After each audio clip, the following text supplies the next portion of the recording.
How does it feel to be in business with Aventurine? I bet you're not used to it. That's just his style. All or nothing is his mantra. He's always cozying up to his clients while egging them on to undertake some dangerous assignment with him. But everyone has their merits, so I won't comment further. But Aventurine's luck has always been good. He's always closed all his cases without a hitch, and basically never lost a gamble. Which is why, on the issue of retaking Penacony, I'm watching with keen interest. Of course. It's business after all. What's important is where you're seated at the table. As for the 2 cases, apologies, but I don't have much info on them either. All I can do is ask you to keep digging for more details.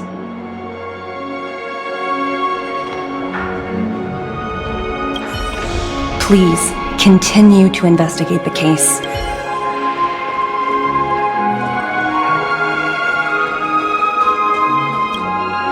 We're carrying out our captain's orders. What do you want? We made a mistake last time, and we're working hard to rectify it now. We don't have time for anything else. Surveilling the IPC executive Topaz, ensuring that she stays put at the Reverie Hotel during her time on Penacony. We've got the right one this time. So that's it. They were the pair who were after Firefly at the time.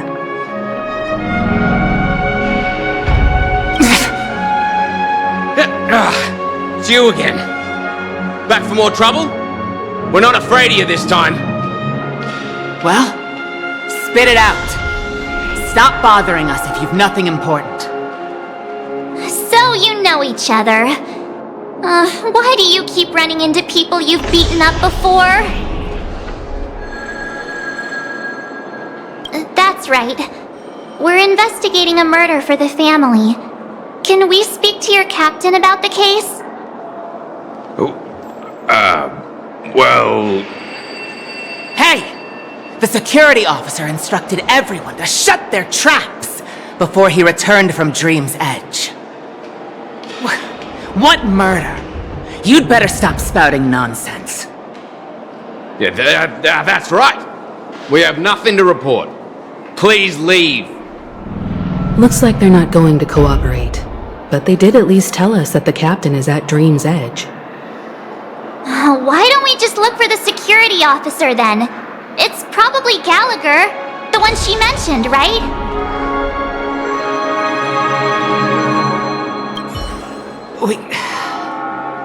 We have nothing to report. Please, leave.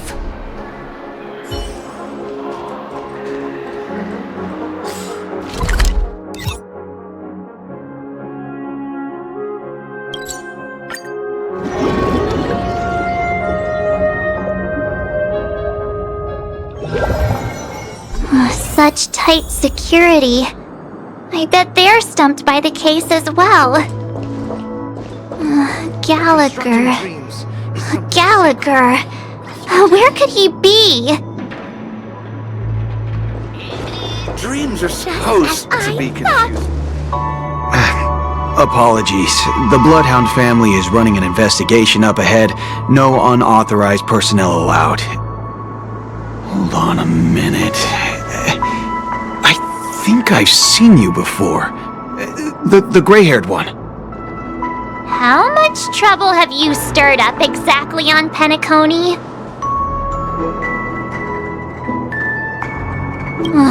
You think you look alike? Wait, are you for real? Not possible. It was you the last time, yelling about some clockwork friendship while beating me up with that silver-haired girl.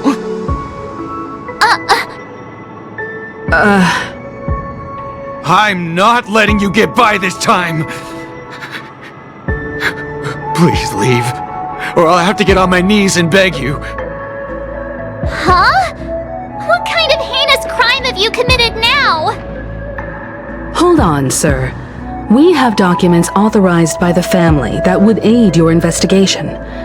If it wouldn't trouble you, could we see this Mr. Gallagher? Who exactly is this Gallagher you keep talking about?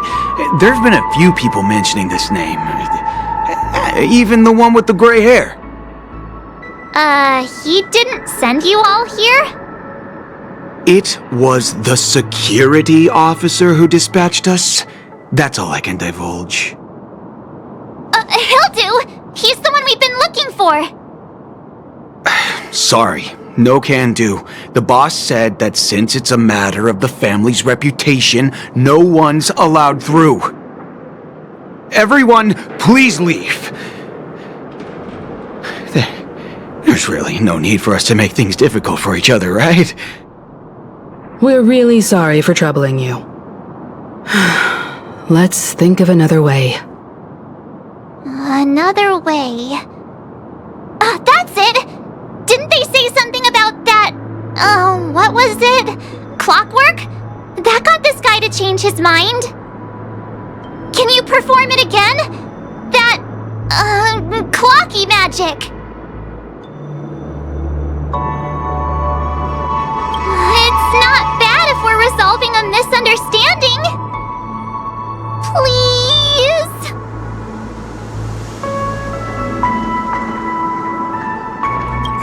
Sorry, no can do. The boss said that since it's a matter of the family's reputation, no one's allowed through. Everyone, please leave. There's really no need for us to make things difficult for each other, right?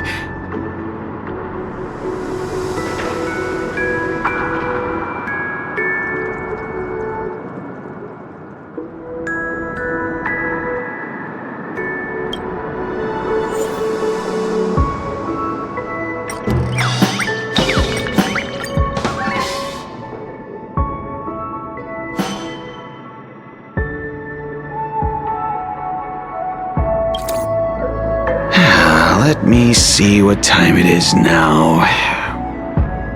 Whoa! It's this time already! What? Time to clock out! And no one's gonna stop me.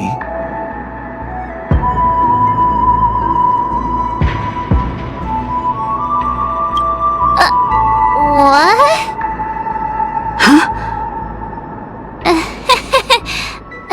This clockwork trick of yours, it's kinda dangerous. At least he won't be getting in our way again. Let's go find that Gallagher and ask him the intricacies of the case. I was wondering what all the commotion was. Huh. Oh, it's you guys. Welcome. Since you made it here, what can I do for you?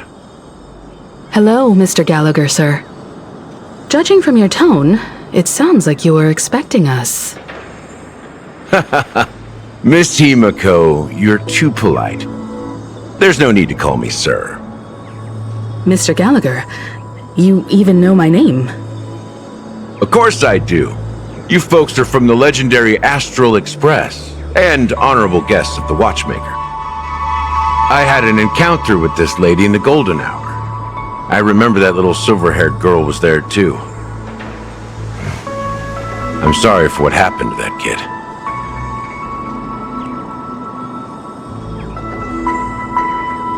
This is also the reason why we've come to visit you, Mr. Gallagher. The Express can't just overlook the death of that child. So we've decided to help the family get to the bottom of it, in the hopes of getting justice for her. The Nameless involved with the family. What an unpredictable twist of fate. Why?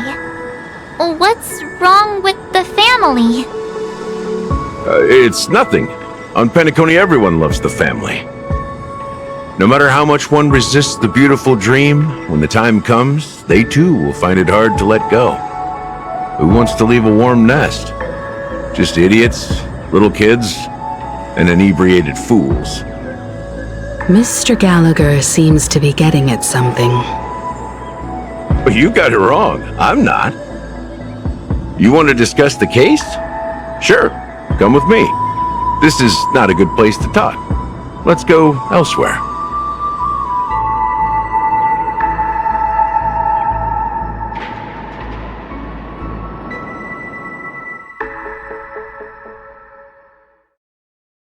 Even after that chilling tragedy, this dream is still running effortlessly. Other than the family of the Harmony, it's hard to imagine any other power in the universe that could sustain a building of such magnitude. The family itself is a huge, perfect building, like a living idol. Each member of the family sees themselves as a piece of the divine puzzle, revolving around a singular core and a shared ideal. Under their command, they loyally fulfill their roles, offering themselves while also receiving sustenance in return. Interesting analogy. Perhaps that's why Penacony's beautiful dream has persisted for so long. But the human body has its limits, and so does the divine's. That doesn't sound like the kind of comment a Galaxy Ranger would make. Just pointing out the facts. Mr. Yang will definitely have a better sense of what's going on than I do. Why do you say that, Miss Acheron? The beautiful dream is crumbling. But not because of a particular eon, a particular faction, or a particular visitor. Its collapse stems from a certain inevitability of human nature. The family refuses to acknowledge this, and it has ultimately backfired and become a catalyst. As people immerse their souls in the dreamscape, where consequences and pain cease to exist, and only ease and pleasure prevail, they draw closer and closer to necrosis. Regardless of the perceived bliss, death looms as the inevitable conclusion. Also, this necrosis will diffuse and spread. One piece of the puzzle's mutation will eventually cause the entire building to shake, break, and crumble. In the end, the dreams that people built in the name of freedom became the cage that imprisoned them. I'm sure you've gained a lot from this trip, Miss Acheron. Are you willing to share your findings with me? Of course. That's if I remember.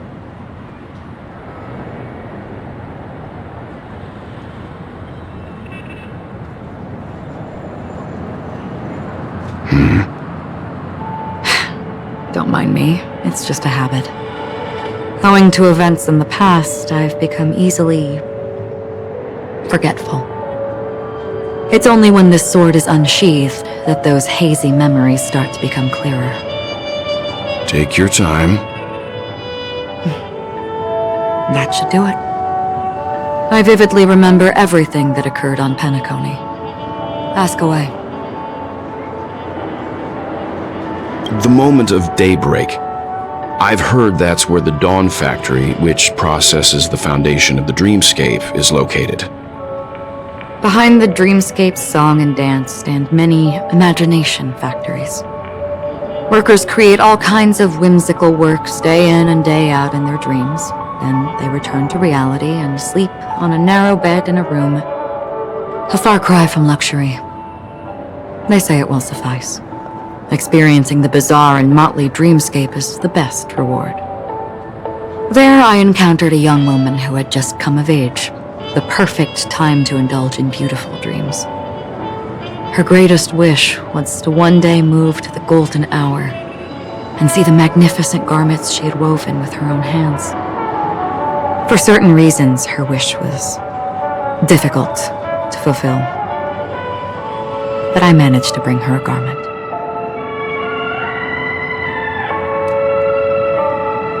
Gilded Hour. It's said to be Penacony's currency center. Yes. It is a fortress-like financial city, the economic heart of the dreamscape. The Pepeshi people of the Alfalfa family are there to keep it running, sending blood that is made from money everywhere on Penacony. Everyone there is exquisitely dressed and always in a hurry. The greatest wish of the local Pepeshi people is for their future generations to work in the Gilded Hour. I've never met anyone who was willing to talk. I could only stand at the crossroads, watching crowds of people hurrying like the wind through the jungle of steel, only to deposit the alfalfa credits that they'd earned into the bank's vault. I don't know if they would open the vault door, but before I left, I witnessed a well-dressed Pepeshi person plummet from the sky, while those around him continued on their way, unfazed. I hear the Blue Hour is very romantic.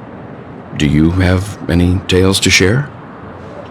Perhaps Mr. Yang has heard. There is a large boat called the Eventide, anchored along the Sea of Dreams, where soft music and dancing persist endlessly every night. I ran into a wizened lady there. She was at the dock, waiting for her long-departed lover to return, waiting for countless hours within time that stood still. In the humid sea breeze, she spoke of her own youth. Like many who desired wealth and love, they came to Penacony to pursue their dreams.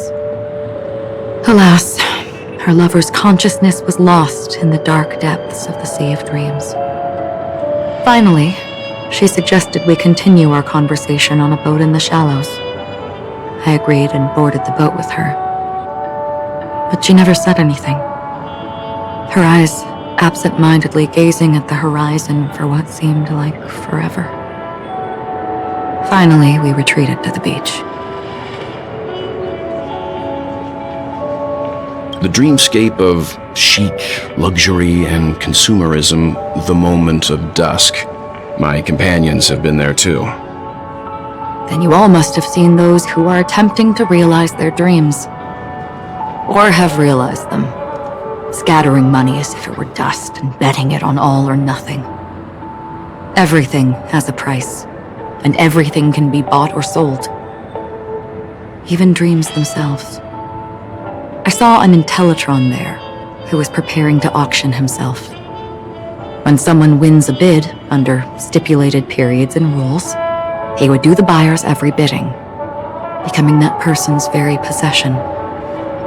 That Intellitron had been auctioned off 12 times, and I participated in his 13th. That was the grandest banquet I had ever attended. But never again did anyone cast another glance at him. This time around, there were no successful bids for him. This is what I've seen and heard along the way. Someone once said to me, Penacony wasn't like this a long time ago, nor should it be. I've traveled through the reality and dreamscape of the planet of festivities, watched the tides of night rise and fall when time stopped for people,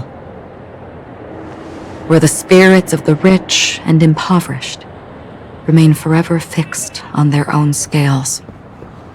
This is why I think the collapse of the beautiful dream is inevitable. There might be a way to change everything. Perhaps. But if this is indeed the world that people desire, if this is precisely why life chooses to slumber, should we still seek to change it?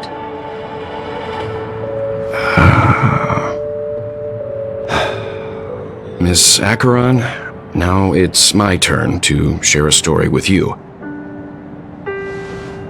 There was a man from my homeland who, at a time when the world was grappling with deep, unhealable pain, made a choice. He wove together the dreams of everyone in the world, linking people's dreamscapes, and shouldered this burden himself. From this, he created a giant, a spiritual atom. And since that moment, the giant stood between heaven and earth, becoming the pillar of the world's existence. As a price, those who found it hard to move forward, who could not advance, forever lost their future. They slumbered in a dream, devoid of disaster and pain, living out their days peacefully in the man's created utopia. And it is because of the wishes of those people who wished not to awaken that this spiritual atom became unbreakable. And yet, you stand here right now, which also means that man failed. Because people must always move towards the future. Even if human weaknesses make them pause when they truly cannot move forward, humanity will eventually seek a way to save itself. And that man, he was never a failure. Like everyone in that world, he etched the possibilities of human nature into his heart. He was the sun chaser of legend, soaring towards the sky and embracing his final victory with his fall. He ascended to heights uncharted, only to come face to face with the sun, a place not visited by anyone before. His wings would melt because of it, only for him to fall into the sea. And after that, countless others would surpass him, soaring to even greater heights. A fitting metaphor for the Nameless's trailblazing spirit. Thank you, Mr. Yang. I know what you wish to confirm. The universe has innumerable similar, yet different worlds. In these worlds, there are innumerable people who look alike, yet don't. I too have embarked on journeys, encountering old friends with familiar faces on different worlds, witnessing their destinies follow paths similar to mine.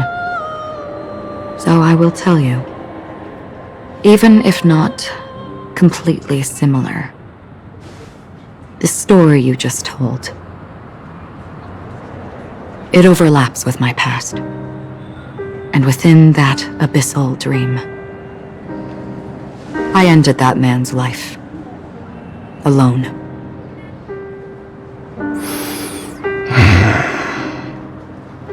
I am not who you think I am. Nor will my home be as fortunate as your world. I am sorry. It's fine.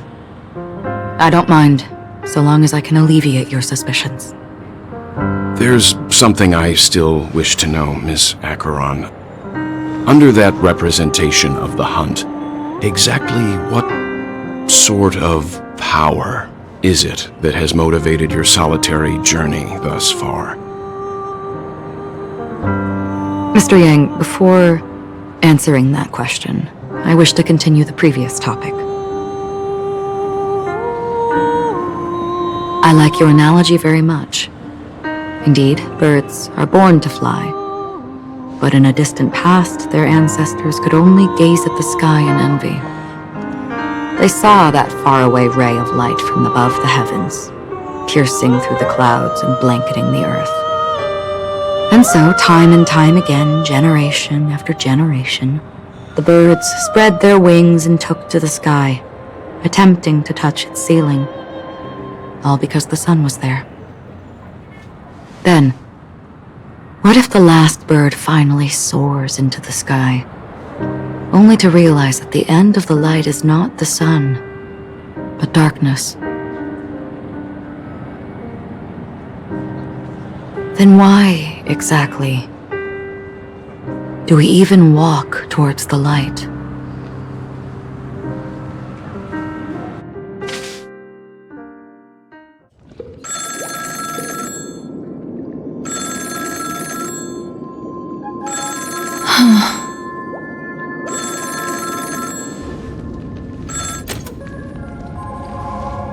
Long time no see. Having fun on Penacony? Acheron? This voice, it's not Constance. Could it be her companion? Though I don't know exactly what you are, or what you're up to, my bullets will find you. Until then, you best find a casket store on Penacony and ask the owner to reserve a good quality casket for you, imposter. Imposter? I see. She gave my whereabouts to someone who's tracking Acheron too. Who are you? Huh? Did I make a mistake? Who the heck are you? I'm the Garden of Recollection's memo keeper. Not bad. This is the kind of tough challenge I like.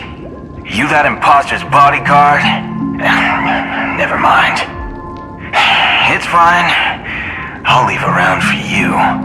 So get that forehead clean and wait for me. I don't know what you're talking about, but you know Acheron, the Galaxy Ranger, yes? I have something to ask you. Are you asking me to write your will? Sure. Go ahead. Not quite. I only want to ask, how exactly did she become a Galaxy Ranger? She's clearly not a path strider of the hunt, but you are, aren't you? Tell me, what's Acheron's deal? Sure. Heck, never thought I'd come across an ally. What a stroke of luck. Well, I'll be on Penacony soon. Memo keeper, go buy a bottle of Asdana's white oak and warm it up, and I'll raise a glass to you. That lady's passed. Well, nobody knows. But if all you want is a simple answer, sure, you best get a chair and take a seat. That woman, named Acheron, is an emanator who should not exist.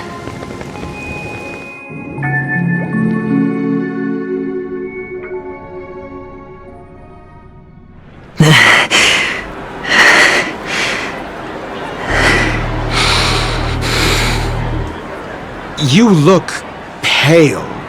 Or is that also part of your act?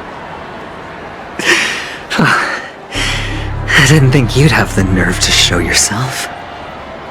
I thought this was exactly what you wanted. After all, I faithfully fulfilled my duties as you instructed. Just tell me if you can't hold on any longer. So, the genius of the Council of Mundanites wants to be my Undertaker now. What an honor.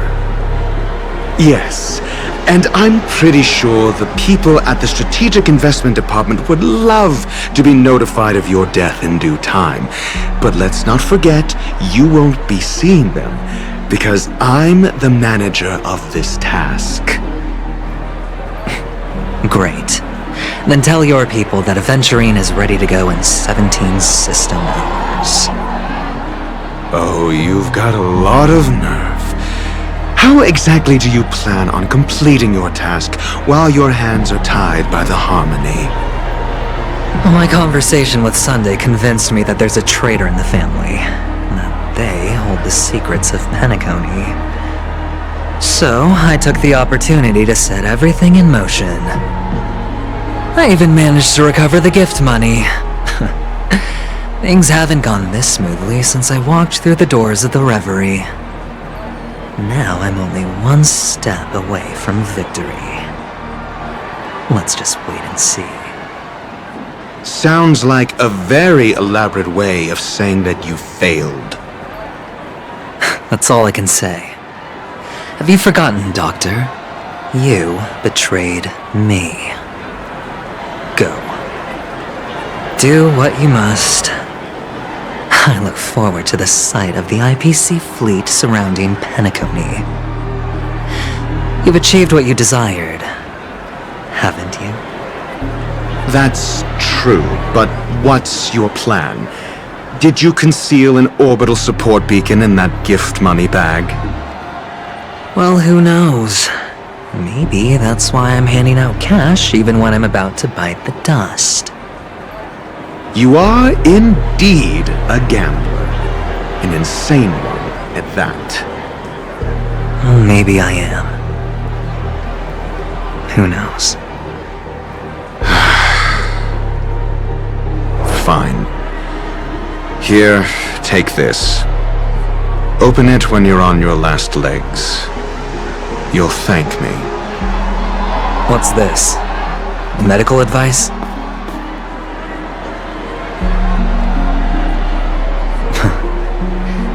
You catch on pretty fast, Doctor. Asking me to solve a case without giving a single clue. How typical of you, you wing-headed scoundrel. But the way you're all on edge about that stowaway, it's just as I guessed it would be. As for now, let the rain of wealth from the IPC fall evenly on everyone.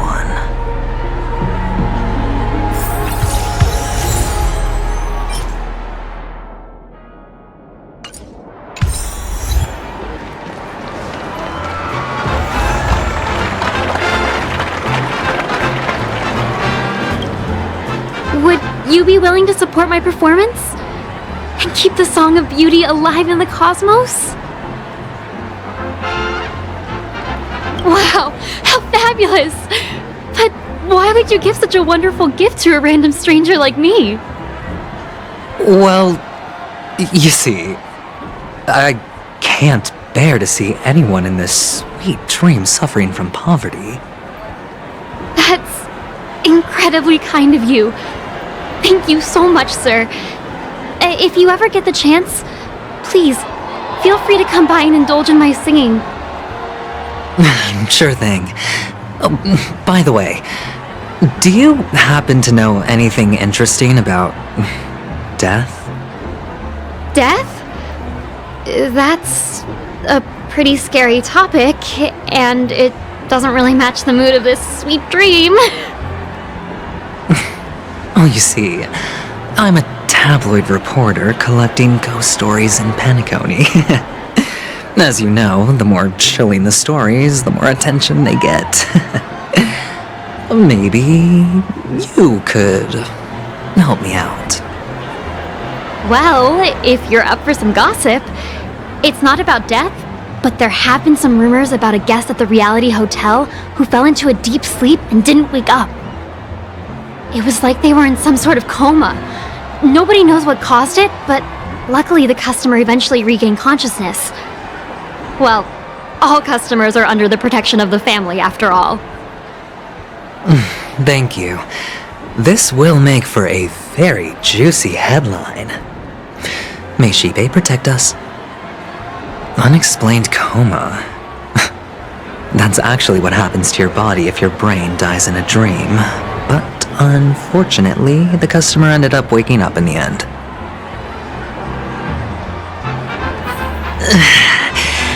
I can feel something inside my head. Is the harmony starting to kick in? Would you be willing to support my performance?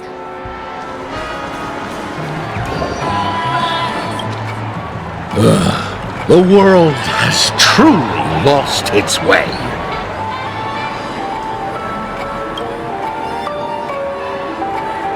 You... Wait. I get it now. This is some sort of prank show, right? You must have some cameras set up around here to film yourself doing good deeds, right?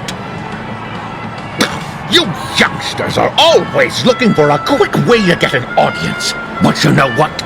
A truly great show never comes easy. Oh, a great show will start soon, old man. But before that, I need to ask you something. Do you know where I can find death in this dream? Ah, I see. Another fearless youngster looking for death, huh? Well, let me give you a piece of advice. Don't think you're the first one who's ever thought of that idea. Death? Not even remotely innovative. I bought it from Dr. Edward. He claimed it was some exclusive fancy schmancy stuff. Oh, but what a disappointment. The effects were awful. First, some monster covered in eyes stabs you in the gut. And then all you see are blurry glimpses of buildings and lights. The sky was spinning so fast it almost made me puke. Is that all? Yeah, what else can you expect? Don't put too much stock in the Penacony movie industry. They even call this junk groundbreaking art. Can you believe it? What a joke.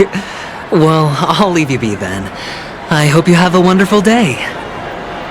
A monster covered in eyes. That sounds like the Memory Zone meme. But buildings and lights... I don't think those have anything to do with death. Well, that whole dream bubble was probably created using rumors and gossip.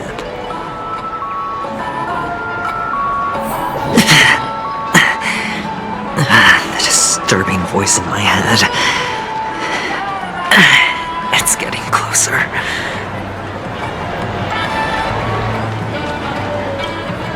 A sip of liquor. A blissful reprieve. To drown 1,000 sorrows. Let worries leave. I know I have what it takes to become a poet. Oh? You're giving these gems to me? Didn't expect to meet such a generous soul in this place. Or are you just pitying me? Well, it really doesn't matter. As long as I have Soul Glad, that's enough. This is just a dream after all. You really shouldn't drink so much Soul Glad, my friend. It's not good for your health. Oh? Maybe I really should quit. But not before meeting the Devil of Soul Glad. The Devil of Soul Glad? Care to elaborate? Yeah. It's a seahorse with a long neck. They say it loves to appear to drunk people, especially the ones who are passed out on the side of the road. How funny. Yeah. Very funny indeed. Thank you.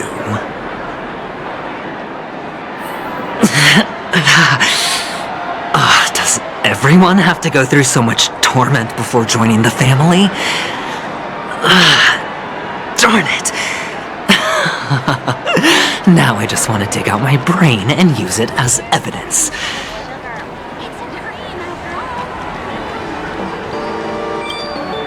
Take care, my friend. If you ever find yourself in danger, remember that the hounds are always ready to help.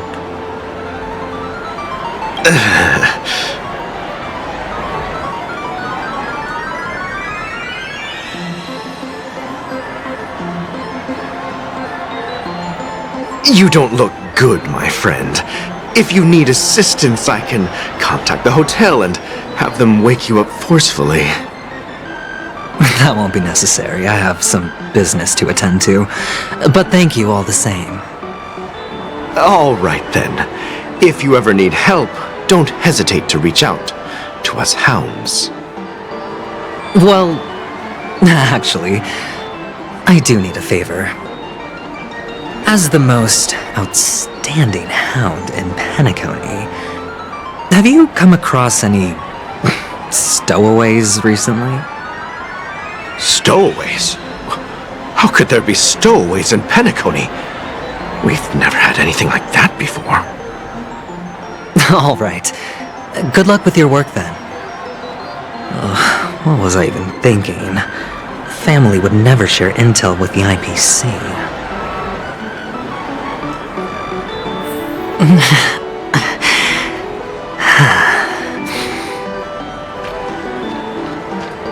Please do not hit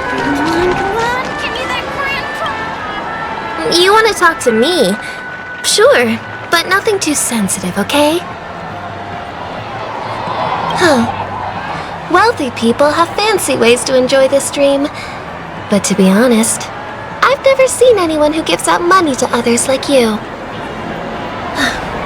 So, are you trying to be the prince from the tale, handing out his gold leaf garment and melting his lead heart in the fire? I'm flattered. I'm no prince, and I just thought these gems would help you speak. So, as an investigative reporter, maybe you've heard something about death? Another curious soul. I see. Well, that was actually the topic I was most into when I entered the industry. But my boss shut it down. How did your boss talk you out of it? Well, she simply said, covering baseless urban legends like that would make us look like some third-rate tabloid. I thought about it, and she had a point. Reporting on stuff like blowing out birthday candles and getting spooked by nightmare ghosts isn't exactly professional material. Guess she's got a point. Thank you for sharing.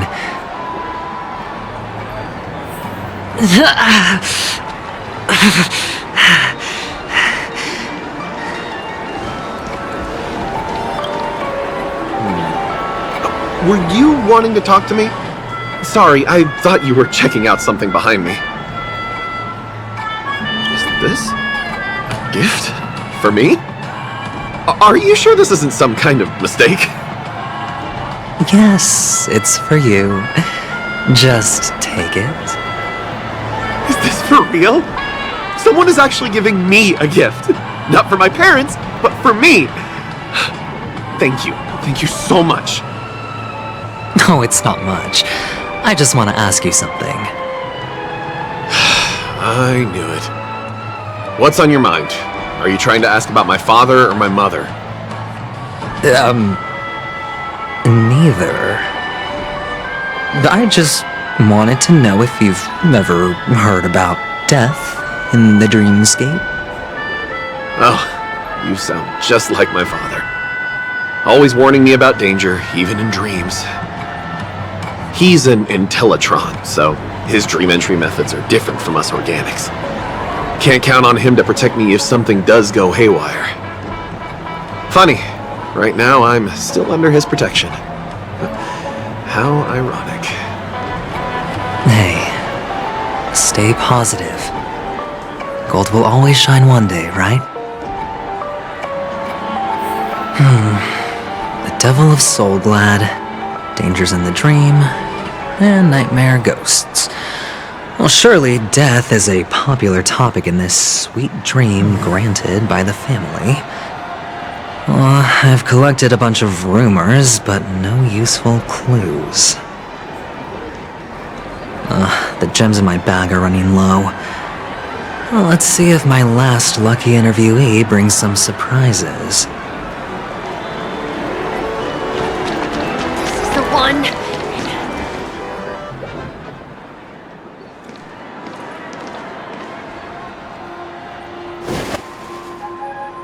Remember what I said. You Sigonians are better off hiding in the sewers. Look at you, snooping around and sticking your nose everywhere. Is the smell of death so enticing, my fine fellow?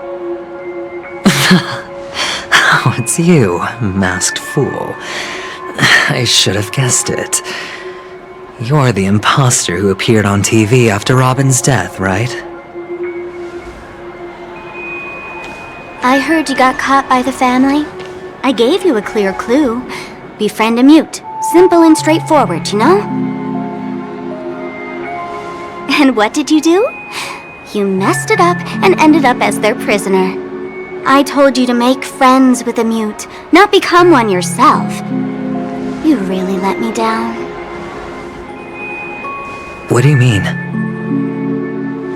You know better than I do. Who watched the little songbird that couldn't sing perish right before their eyes? You did, Blondie. No, I mean... What did you mean by becoming one myself? Well, It means you'll soon end up like her, unable to speak ever again.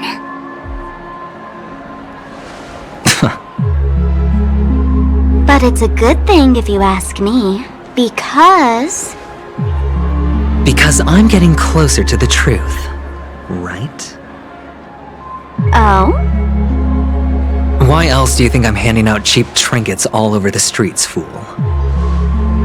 All part of the act. Fool's bait. The more pathetic I seem, the more likely you'll come sniffing around. So, now that I've drawn you out, will you reward me with an answer for my efforts? Why should I help you? Don't you want to see Penacony descend into... chaos? Well, I can make that happen. I just need an answer to one question.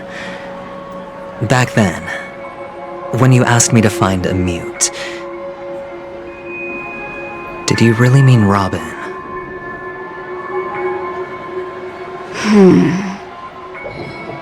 And what if I say no? Then I'll thank you. Oh, the word no has never sounded so pleasing. Well done. I admit I underestimated you, but what difference would it make? Let me tell you something. There were 2 mutes, but one is dead now, and the other, though he's still in Penacony, I'm afraid you'll never find him again.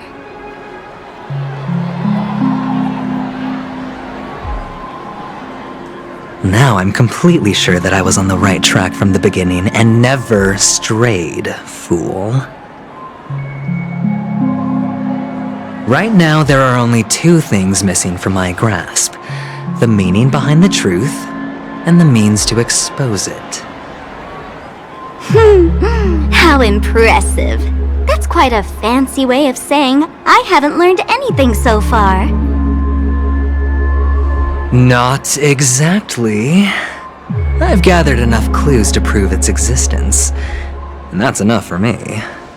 As for the answers to my questions, I'll find them within 16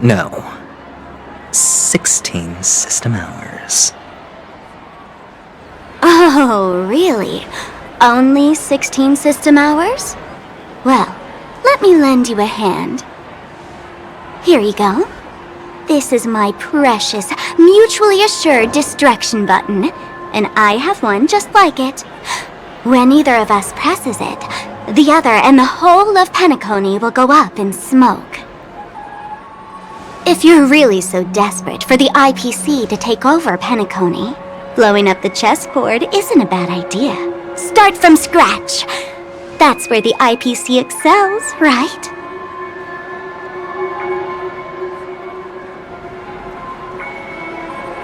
Just press the button when you're at your wit's end. And of course, feel free to reach out to me for my hospice care, too. Oh, deadly button, huh? Well, I guess the family didn't take your threat seriously at all. Otherwise, how on earth did you manage to bring it in here? I have my own ways. That's all you need to know. Well, I'm afraid I'll have to decline your offer.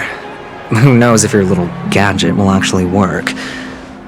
By the way, I have no plans to search for the other mute friend you speak of, but it's good to hear that he's still here in Penacony. I'll handle the rest myself. I'll orchestrate a grand finale for the downfall of the family. And at the climax, the walls will crumble, people will wake up, and those who couldn't speak will find their voices again. When that time comes, go ahead, press the button, light up the sky with a magnificent fireworks display for me. Catch you later, fool. You're still talking big, but sure, if that happens, I'll stay true to my word. Just don't let me down now, okay?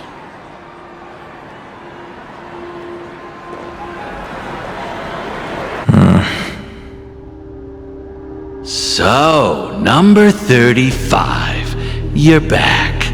Like your new lucky charm? Can a commodity code really be considered a lucky charm?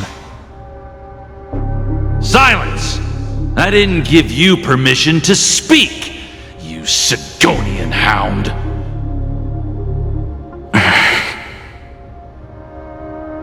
The guys in black didn't say much, so I've no idea what you did to save your skin in that massacre back in the day. But I figured you must have had good luck, so I bought you.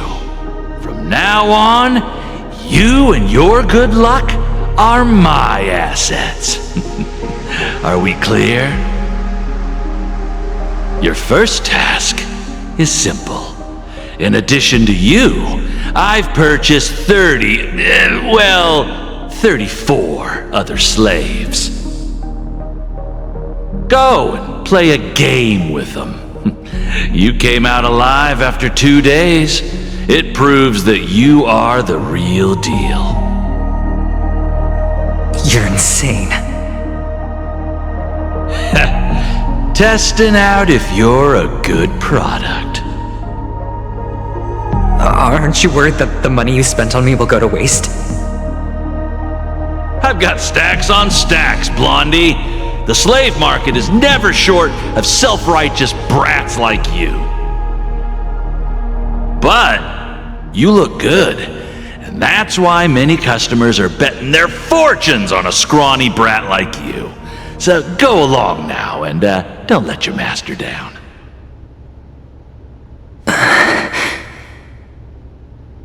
How much did you spend? What? My price. How much did you pay for me? Huh. You really want to know? Well, it was 60 tanba. No more, no less. I'll take my chances. 30 tanba. If I come back alive, you'll give me 30 tanba. Deal? Are you trying to strike a bet with me? Oh, you've got some guts.